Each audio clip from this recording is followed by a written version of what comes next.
بسم اللہ الرحمن الرحیم۔ آج کی اس ویڈیو میں خوش آمدید۔ حضرت موسیٰ علیہ السلام نے ایک مرتبہ اللہ تعالیٰ سے پوچھا، یا اللہ میری امت کا سب سے بدترین انسان شخص کون سا ہے؟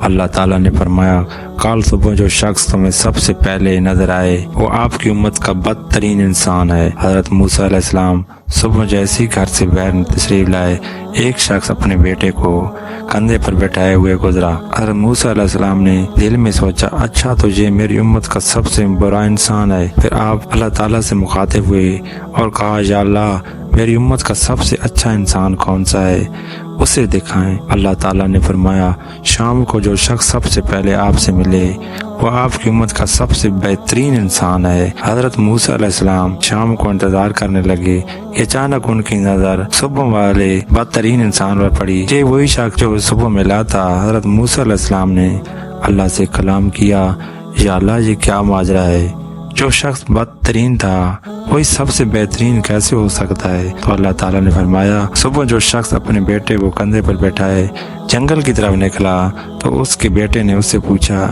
کیا اس جنگل میں کوئی بڑی چیز ہے؟ اس نے کہا، ہاں بیٹا، یہ پہاڑ جنگل سے بھی بڑے ہیں۔ بیٹا بولا، ان پہاڑوں سے بھی بڑی ہے؟ وہ بولا، ہاں یہ آسمان سے بھی بڑا اور بھی وسیع ہے۔ بیٹے نے کہا، ابا آسمان سے بھی بڑی کوئی چیز ہے؟ باپ نے کہا، بھی بڑی ہے۔ بیٹا بولا، ان پہاڑوں سے بھی بڑی ہے؟ وہ بولا، ہاں یہ آسمان پہاڑ سے بھی بڑا ہے اور وسیع ہے۔ بیٹے نے کہا، ابا اس آسمان سے بھی بڑی کوئی چیز ہے؟ بیٹے نے آہ بھری آواز میں اور دکھ بھری آواز میں بولا، ہاں بیٹا، اس آسمان سے بھی بڑی تیرے باپ کے گناہ ہیں۔ بیٹے نے کہا، ابا تیرے گناہ سے بڑی کوئی چیز ہے؟ باپ کے چہرے پر ایک چمک سی آ گئی اور بولا، بیٹا باپ کے گناہوں سے بڑی میرے رب کی رحمت ہے، اس کی مغفرت ہے۔ اللہ رب العزت نے فرمایا، اے موسیٰ، مجھے اس شخص کا اعتراف، گناہ اور ندامت اس قدر پسند ہے کہ میں نے اسے بدترین شخص کو تیری امت کا سب سے بہترین انسان بنا دیا۔